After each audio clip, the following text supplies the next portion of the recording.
Hello friends, Reckless Hamster. Today we're going to be going over the Spring Secret Lair drop from 2023.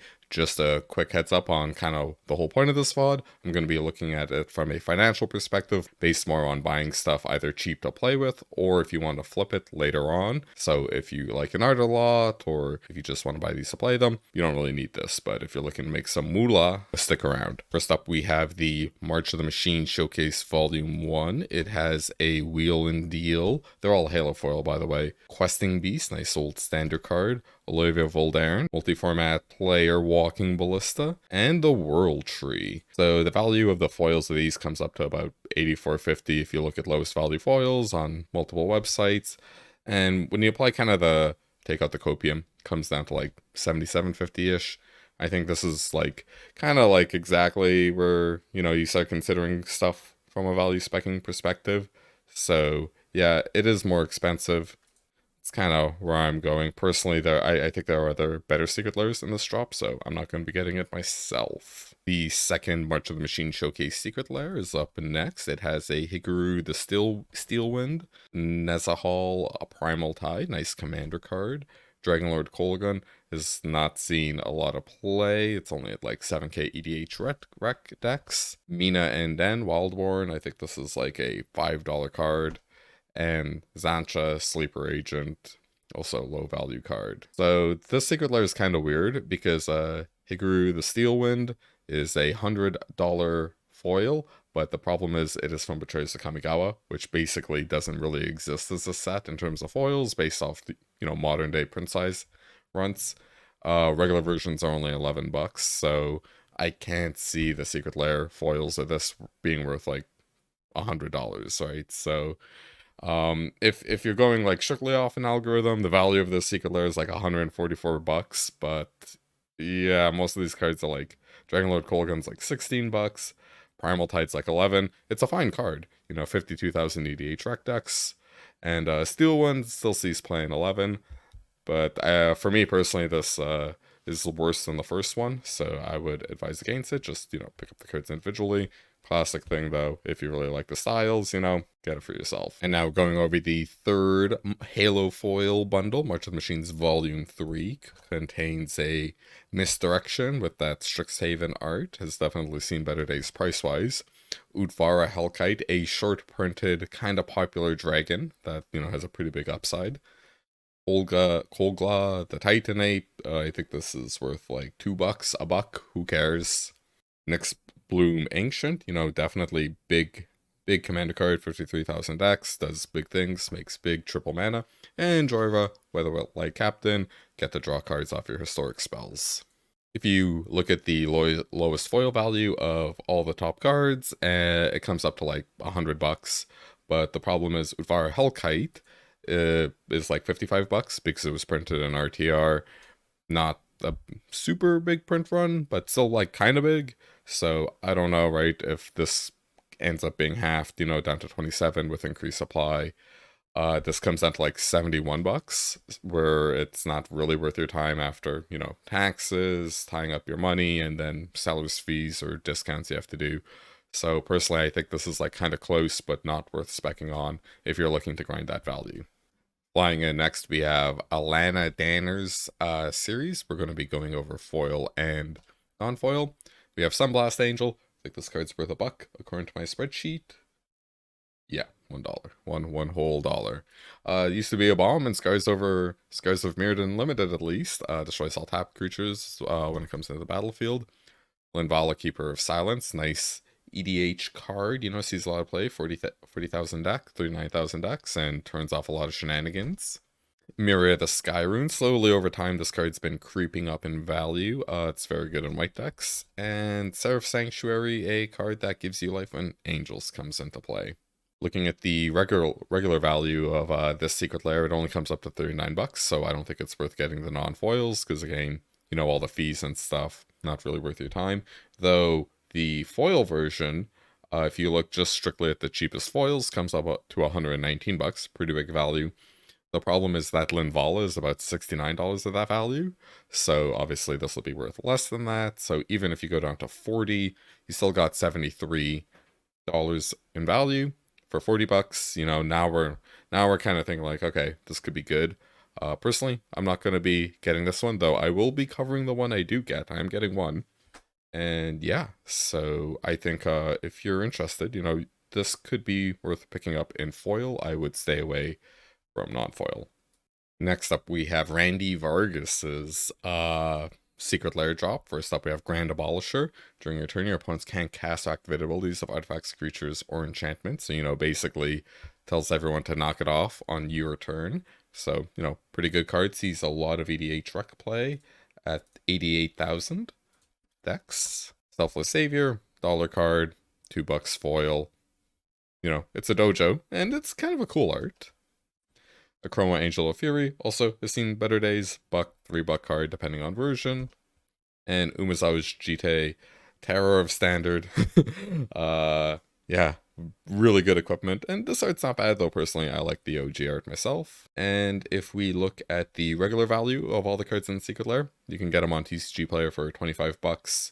So not worth it specking on the $30 version, or non-foil version, I mean.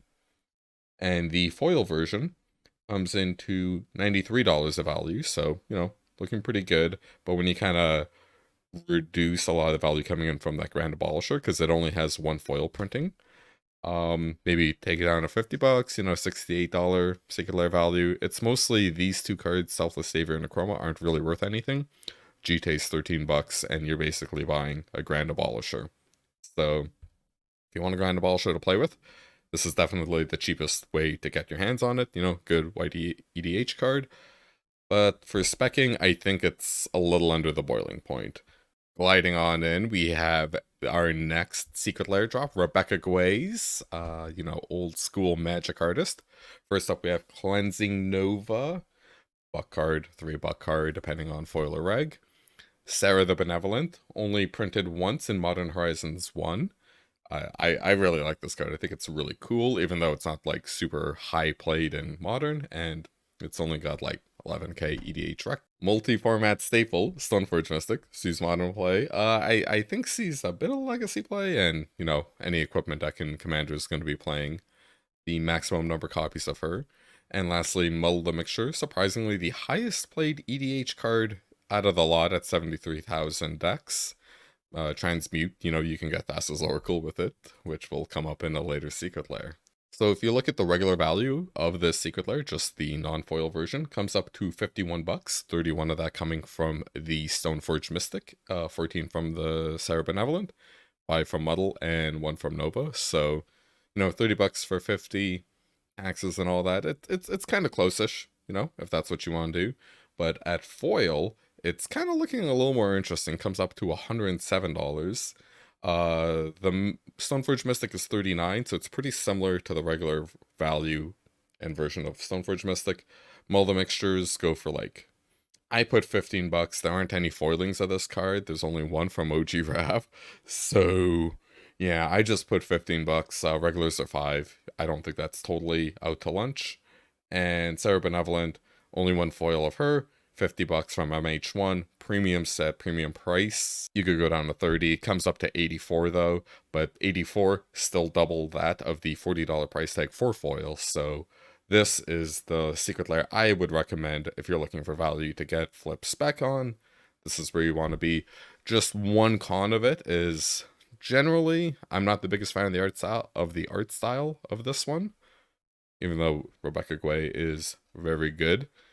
She's done very great cards, and it seems a lot of other people, just from other podcasts I've listened to and other people I talked to about this, don't seem that big. Maybe I'm just in a small little echo chamber, but, just throwing that out there. And yeah, if you've been finding value in this video so far, I'd really recommend it. If you mull the Mixture, that like button, and Cleansing Nova, that subscribe button for more Magic the Gathering content. We have a lot of Lord of the Rings stuff coming up. It's going to be releasing very soon, and I intend to be playing a lot of drafts and Historic Brawl. Maybe I'll try Historic. Creeping up now, we have Nature's Adorable. First up, Draga Tree Speaker.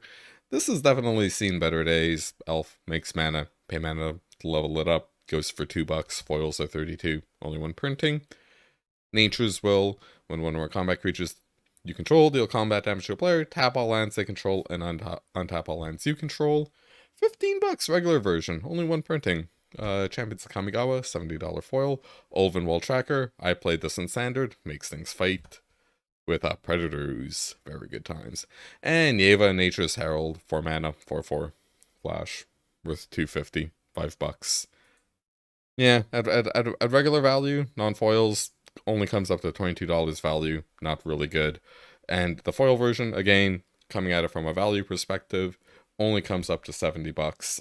30 for the Draga Tree Speaker, and 30 for the Nature's Will. But I think that's a little out to lunch, just because these are low print sets. You know, once this comes out, it's gonna trash the value, so like it'll probably go down to 56, and you're paying $40 for 56 after taxes, fees for like selling on eBay or whatever. It's just not worth it unless, you know, you have some secret tech I don't have. Crashing in like a wave, we have Cool Ocean Breeze. First up, Lana, Cephalid Empress. This card has definitely seen better days. It is worth $1. $30 foil, but that's because it's an old school retro frame foil. Master of the Waves, used to see play in Modern Merfolk. Now it's like non-existent. $2 to $6 card. Thassa Deep Dwelling. You know, it's a god. She flickers stuff. Goes for like $13 reg. 18 cheapest foil. And everyone's favorite commander combo, Thassa's Oracle, combined with the Mana Consultation. You can, you know, sweep the whole table for 3 mana. It's everyone loves this card. No negative feelings about this. Looking at the regular version value of the drop, it only comes up to $28, so definitely not worth a 30 it's going to come up to. And, you know, just Thassa Deep Dwelling, $13. Thassa's Oracle, $12. And the other cards are $1 to $2. So not great. And surprisingly, Thassa Oracles go for pretty cheap. Like, the majority of the foil ones are only like 18, 20 bucks. One's 26. Obviously, the extended art foil, or it's Burless foil, I forget which one, is $83. That's the Deep Dwelling, you know, kind of the same thing. 18, $20 foil versions. So, yeah, if you go with the lowest foil, $46. I don't think it's worth it from specking. If you think this Thassa's Oracle is gonna go for a premium, you know, go for it. I'm personally skeptical. I've never really seen a Secret Lair be considered like the pimpest version of a card, and you gotta get it. They normally trace like foil costs of like other versions of them. You're not gonna get that pimp super premium multiplier you do on things like Birdless or extended foils or extended art foils that you get from premium packs, right? That's partially why they're so expensive. They're very rare and they cost a ton of money to crack. This is going to be printed to demand, so I just don't see it. If you disagree, though, it's a fine gamble, but I like to just, you know, line up the numbers and go for it. So that is my breakdown of the summer drop. Not summer drop, spring drop. I, in general, do not like really any of these besides Rebecca Guay's. Because, you know, there's a lot of expensive cards in there. I'm not even a fan of the art. I think Alayna Danner and Randy Vargas are fine pickups. I'm passing myself since I'm not really interested in any of these cards, and I just think my money's better funneled into the Stoneforge Mystic Secret Lair. And because of that, I'm not really going to be going over the bundles, just because it doesn't really move any of the dials enough, in my opinion. So yeah, hope to see you soon with some Lord of the Rings Tales of Middle-earth content. Have a good one, and good luck specking.